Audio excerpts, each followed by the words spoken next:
Capítulo 22. Estava, pois, perto a festa dos Asmos, chamada a Páscoa. E os principais dos sacerdotes e os escribas andavam procurando como o matariam, porque temiam o povo. Entrou, porém, Satanás em Judas, que tinha por sobrenome Iscariotes, o qual era do número dos 12, e foi, e falou com os principais dos sacerdotes e com os capitães de como lhe o entregaria, os quais se alegraram e convieram em lhe dar dinheiro. E ele concordou e buscava oportunidade para lhe o entregar sem alvoroço. Chegou, porém, o dia dos Asmos, em que importava sacrificar a Páscoa. E mandou a Pedro e a João, dizendo: Ide, preparai-nos a Páscoa, para que a comamos. E eles lhe perguntaram: Onde queres que a preparemos? E ele lhes disse: Eis que, quando entrardes na cidade, encontrareis um homem levando um cântaro de água. Segui-o até à casa em que ele entrar. E direis ao pai de família da casa: O mestre te diz: Onde está o aposento em que hei de comer a Páscoa com os meus discípulos? Então ele vos mostrará um grande cenáculo mobilado, aí fazei preparativos. E indo eles, acharam como lhes havia sido dito, e prepararam a Páscoa. E, chegada a hora, pôs-se à mesa, e com ele os 12 apóstolos. E disse-lhes: Desejei muito comer convosco esta Páscoa, antes que padeça. Porque vos digo que não a comerei mais até que ela se cumpra no reino de Deus. E tomando o cálice, e havendo dado graças, disse: Tomai-o, e reparti-o entre vós. Porque vos digo que já não beberei do fruto da vide, até que venha o reino de Deus. E, tomando o pão, e havendo dado graças, partiu-o, e deu-lhe, dizendo: Isto é o meu corpo, que por vós é dado. Fazei isto em memória de mim. Semelhantemente, tomou o cálice, depois da ceia, dizendo: Este cálice é o novo testamento no meu sangue, que é derramado por vós. Mas eis que a mão do que me traz está comigo à mesa. E, na verdade, o Filho do Homem vai segundo o que está determinado, mas ai daquele homem por quem é traído. E começaram a perguntar entre si qual deles seria o que havia de fazer isto. E houve também entre eles contenda, sobre qual deles parecia ser o maior. E ele lhes disse: Os reis dos gentios dominam sobre eles, e os que têm autoridade sobre eles são chamados benfeitores. Mas não sereis vós assim. Antes o maior entre vós seja como o menor, e quem governa como quem serve. Pois qual é maior? Quem está à mesa ou quem serve? Porventura não é quem está à mesa? Eu, porém, entre vós sou como aquele que serve.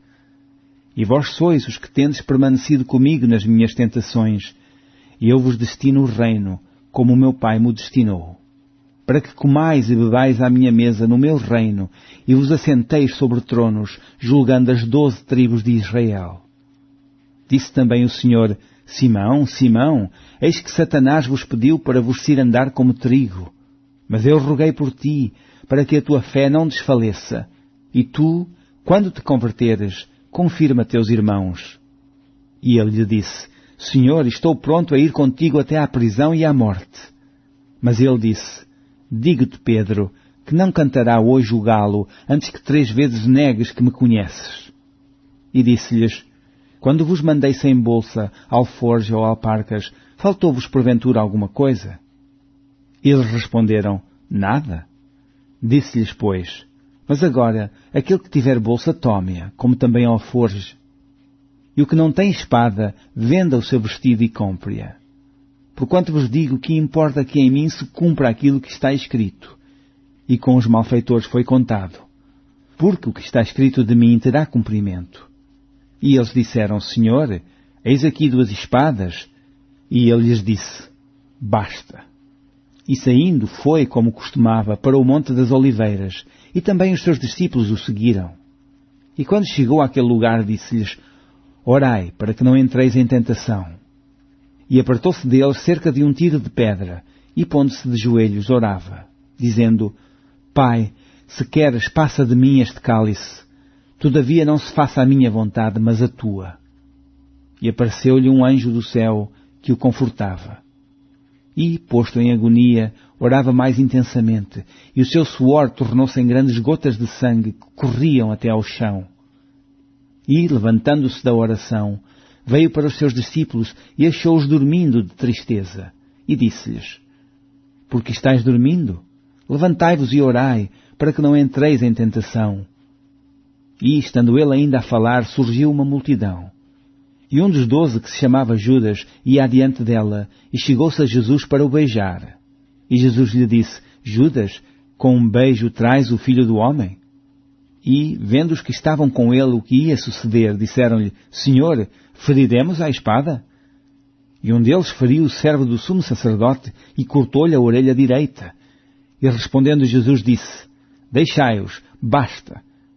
E, tocando-lhe a orelha, o curou. E disse Jesus aos principais dos sacerdotes e capitães do templo e anciãos que tinham ido contra ele: Saístes como a um salteador, com espadas e varapaus? Tenho estado todos os dias convosco no templo, e não estendestes as mãos contra mim, mas esta é a vossa hora e o poder das trevas. Então, prendendo-o, o levaram, e o meteram em casa do sumo sacerdote. E Pedro seguia-o de longe. E havendo-se acendido fogo no meio do pátio, estando todos sentados, assentou-se Pedro entre eles. E, como certa criada, vendo-o estar assentado ao fogo, pusesse os olhos nele, disse: Este também estava com ele. Porém ele negou, dizendo: Mulher, não o conheço. E, um pouco depois, vendo o outro, disse: Tu és também deles. Mas Pedro disse: Homem, não sou. E, passada quase uma hora, um outro afirmava, dizendo: Também este verdadeiramente estava com ele, pois também é Galileu. E Pedro disse: Homem, não sei o que dizes. E logo, estando ele ainda a falar, cantou o galo. E, virando-se o Senhor, olhou para Pedro, e Pedro lembrou-se da palavra do Senhor, como lhe havia dito: Antes que o galo cante hoje, me negarás 3 vezes. E, saindo Pedro para fora, chorou amargamente. E os homens que detinham Jesus zombavam dele, ferindo-o. E, vendando-lhe os olhos, feriram-no no rosto, e perguntavam-lhe, dizendo: Profetiza, quem é que te feriu? E outras muitas coisas diziam contra ele, blasfemando. E logo que foi dia, ajuntaram-se os anciãos do povo, e os principais dos sacerdotes e os escribas, e o conduziram ao seu concílio. E lhe perguntaram: És tu o Cristo? Diz-no-lo. Ele replicou: Se vos-lo disser, não o crereis. E também, se vos perguntar, não me respondereis, nem me soltareis. Desde agora, o Filho do Homem se assentará à direita do poder de Deus. E disseram todos: Logo, és tu, Filho de Deus? E ele lhes disse: Vós dizeis que eu sou. Então disseram: De que mais testemunho necessitamos? Pois nós mesmos o ouvimos da sua boca.